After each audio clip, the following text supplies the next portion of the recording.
रात के 11 बज रहे हैं। शर्मा जी बेचैनी से घर के हॉल में चहलकदमी कर रहे हैं। धर्मपत्नी भी वहीं खड़ी है, कभी घड़ी की ओर देखती है, कभी दरवाजे की ओर। विकास शर्मा जी का बेटा है जो इंजीनियर कर रहा है। उसकी कोचिंग 8:30 तक ख़त्म हो जाती है और लगभग 9 साढ़े 9 तक वो घर लौट आता है।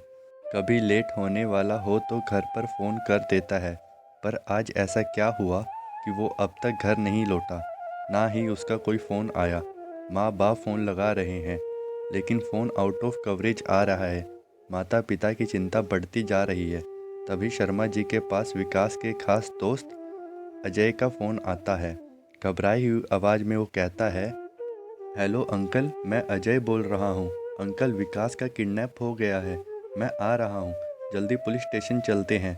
कहकर उसने फ़ोन रख दिया। शर्मा जी तो हक्के बक्के रह गई। दिमाग सुन्न हो गया। माँ धम से सोफे पर बैठ गई। उधर विकास के हाथ पांव बंधे हुए हैं। वो बहुत डरा हुआ है। अंधेरे में एक काला साया हाथों में डंडा लिए, मुंह में कपड़ा बांधे उसकी ओर बढ़ता चला आ रहा है। नज़दीक आने पर मालूम चलता है कि ये तो कोई लड़की है। विकास मन ही मन सोचता है, एक लड़की ने मेरा अपहरण किया है, लेकिन क्यों? विकास, कौन हो तुम और क्यों तुमने मुझे यहाँ कैद किया हुआ है? लड़की ने जैसे ही अपना चेहरे से कपड़ा हटाया, विकास जो पहले ही डरा हुआ था और भी ज़्यादा डर गया। डर से थर-थर काँपने लगा। डरते हुए उसने कहा, स्नेहा, तुम्हें तो मैंने मार दिया था, तुम जिंदा कैसे हो गई?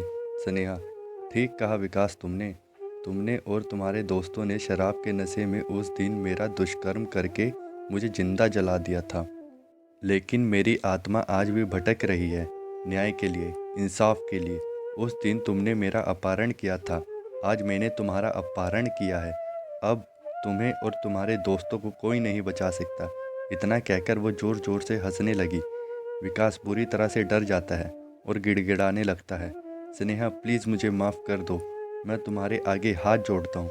प्लीज़ मुझे घर जाने दो। मेरे माँ बाप मेरा घर पे इंतज़ार कर रहे होंगे। अगर मुझे कुछ हो गया तो मेरी माँ जीते जी मर जाएगी। प्लीज़ मुझे जाने दो, मुझे माफ़ कर दो। माफ़ कर दूँ? तुझे माफ़ कर दूँ? याद है जिस तरह आज तू गिड़गिड़ा रहा है, उस दिन ऐसे मैं भी गिड़गिड़ाई थी तुम्हारे सामने, लेकिन तुमने एक ना सुनी मेरी। क्या बिगाड़ा था मैंने तुम्हारा? मैं अपने माँ बाप की इकलौती बेटी थी, लेकिन तुम्हें ज़रा भी दया नहीं आई मुझ पर। मेरे जिस्म के साथ मेरी आत्मा को भी नोच दिया तुम लोगों ने। आज तेरा भी वही हाल होगा जो उस दिन तूने मेरे साथ किया था। विकास, नहीं स्नेहा, प्लीज़ मुझे छोड़ दो। प्लीज़ मुझे छोड़ दो, मुझे माफ़ कर दो स्नेहा, प्लीज़। तभी उसे लगता है कि कोई उसे झकझोर के उठा रहा है और उसकी आंखें खुल जाती हैं। जी हाँ, वो सपना देख रहा था। वो देखता है कि सामने उसके माँ बाप खड़े हैं जो उसे उठा रहे हैं। विकास पसीने में भीगा हुआ और बहुत ही घबराया हुआ रहता है। उसकी माँ उसे पानी देते हुए कहती है, क्या बात है बेटा, क्या बड़बड़ा रहा था तू नींद में? हम कब से तुझे उठा रहे हैं। तेरी चीखने चिल्लाने की आवाज़ सुनकर हम डर से भागे भागे तेरे कमरे में आए तो देखा तू गहरी नींद में है। पसीने से तू लथपथ था और नींद में चिल्लाए जा रहा था कि मुझे छोड़ दो, मुझे छोड़ दो। क्या बात है बेटा, लगता है कोई बुरा सपना देखा तुमने। ऐसा क्या देखा बेटा? विकास, कुछ नहीं माँ, बस ऐसे ही। विकास की माँ के कई बार पूछने पर भी वो टाल जाता है, लेकिन उसकी बहन पिंकी ने ये बात नोट की कि विकास नींद में स्नेहा का नाम ले रहा था। उसे लगता है कि हो ना हो कोई तो बात ज़रूर है। स्नेहा उसकी क्लास में ही पढ़ती थी और उसकी बहुत अच्छी सहेली थी। उसके दुष्कर्म और हत्या से उसे बहुत ही बड़ा झटका लगा था। उसने मन ही मन तय किया कि वो इस बात की तह तक जाएगी। प्रतिशोध भाग 2। पिंकी विकास पर नज़र रखने लगी। वो दिन भर उससे नोटिस करती। उसे समझ में आ गया था कि स्नेहा का केस कहीं न कहीं उसके भाई से जुड़ा है, क्योंकि अक्सर ही विकास नींद में स्नेहा का नाम लेता रहता था। और हमेशा हंसने बोलने वाला विकास आजकल चुप चुप और सहमा सहमा सा रहता है। एक दिन विकास जब घर पर नहीं था तो पिंकी ने विकास की अलमारी चेक की तो उसे स्नेहा की कुछ तस्वीरें मिली। पिंकी ने सोचा हो सकता है अजय को कुछ पता हो। उसने अजय को फ़ोन लगाया और कहा कि अजय भैया, मुझे आपसे मिलना है, ज़रूरी काम है। अजय ने कहा, ठीक है, शाम को मिलते हैं। शाम को पिंकी अजय के घर जाती है। अजय कहता है, आओ पिंकी, मैं तुम्हारा ही इंतज़ार कर रहा था। कहो, क्या बात है? पिंकी, भैया आपको आजकल भाई कुछ बदले बदले से नहीं लगते। घर पे भी भाई आजकल चुप चुप रहते हैं, अकेले रहना पसंद करते हैं। क्या आपको कुछ पता है कि क्या बात है? अजय, नहीं पिंकी, वो तो आजकल मुझसे मिलने भी नहीं आता। मैंने कई बार उसे फ़ोन किया तो भी उसने ज़्यादा बात नहीं की। मैंने तो खुद सोचा था कि एक दिन घर आकर बात करूँगा। पिंकी, मुझे लगता है कि स्नेहा की मौत के बाद से भाई कुछ बदले बदले से हैं। अभी कुछ दिन पहले भाई ने कुछ बुरा सपना देखा। वो नींद में बुरी तरह डर से कांप रहे थे और चिल्ला रहे थे कि स्नेहा मुझे छोड़ दो, स्नेहा मुझे छोड़ दो, मुझे माफ़ कर दो। और उसके बाद भी कई बार मैंने सुना है वो नींद में अक्सर स्नेहा का नाम लेते हैं। तो मुझे शक हुआ कि हो ना हो कोई ना कोई बात है जो स्नेहा से जुड़ी है। और फिर मुझे भाई की अलमारी से स्नेहा की कुछ तस्वीरें भी मिली। दिमाग कहता है कि स्नेहा के साथ जो कुछ भी हुआ कहीं भाई तो उसमें, लेकिन मन ये मानने को तैयार नहीं कि मेरे भैया ऐसा कुछ कर सकते हैं। कुछ ना कुछ तो बात है जो सामने नहीं आ पा रही है। मुझे आपकी मदद चाहिए भैया। मैं आपसे भाई के ऐसे तिल तिल के मरते नहीं देख सकती। अजय, मैं भी अपने दोस्त को इस हाल में नहीं देख सकता। तुम्हारा दिल ठीक कहता है पिंकी। विकास कभी ऐसा घिनौना काम कर ही नहीं सकता। वो औरत की इज्जत करता है और स्नेहा से तो वो प्यार करता था, पर उसे अपने दिल की बात बताने से डरता था कि कहीं स्नेहा नाराज़ होकर तुमसे अपनी दोस्ती ना तोड़ दे।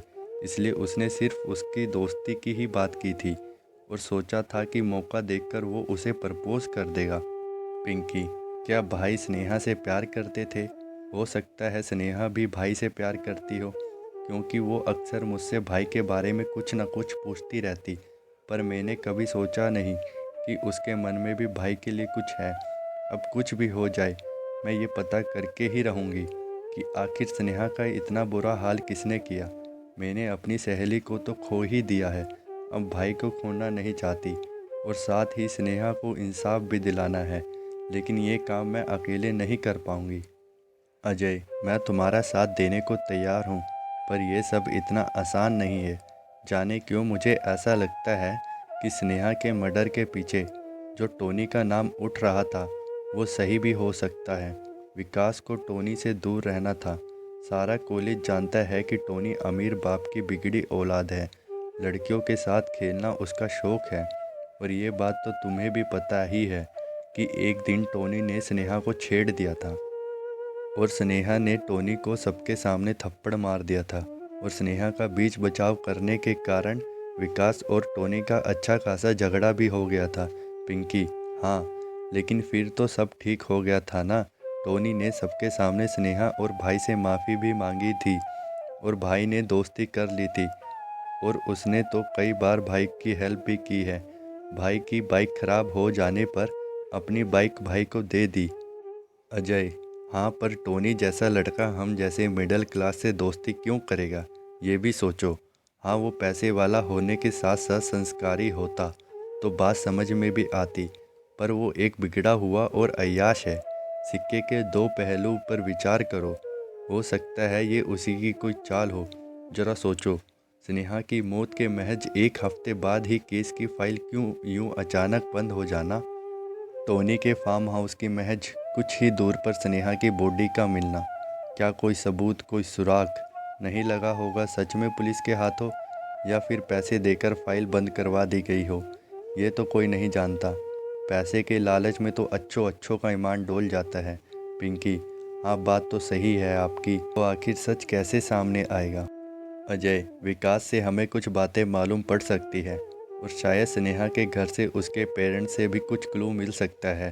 स्नेहा तो तुम्हारी अच्छी फ्रेंड थी, तो क्या उसकी मौत के बाद तुम उसके घर नहीं गई उसके पेरेंट्स से मिलने? पिंकी, गई थी, पर उस समय तो ऐसी कोई बात नहीं हो पाई अंकल आंटी से।